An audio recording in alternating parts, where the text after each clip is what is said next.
DJI is about to release one of the most versatile action cameras ever, the Osmo Nano. With an innovative form factor inspired by the Action 2, it will be able to switch from a very compact shape, as small as an Insta360 Go, to a full-size GoPro-like camera, with the same capabilities of the higher-hand Action 5 Pro or the new Action 6, which is close to being released too. If you're interested, go check out my previous video about it. That's why it's versatile. It packs two form factors into one camera.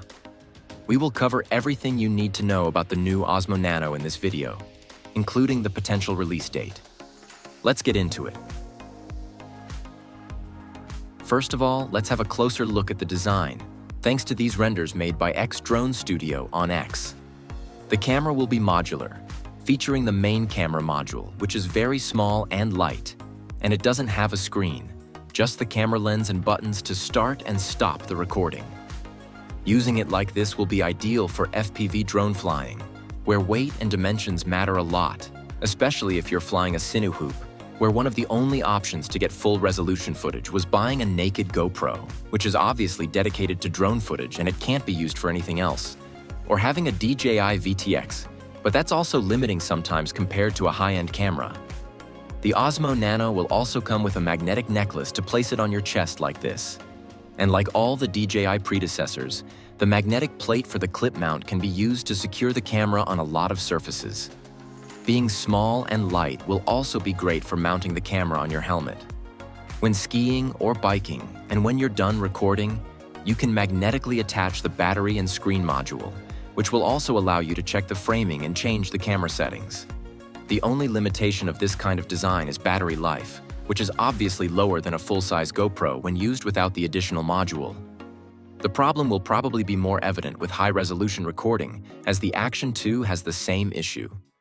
We still don't know if the secondary module will be waterproof, considering the ones of the Action 2 weren't, but still nothing is confirmed yet. We haven't got any specific camera spec yet, but by looking at the images, it might feature the standard 1/1.3 inches sensor used by DJI action cameras since the Action 3.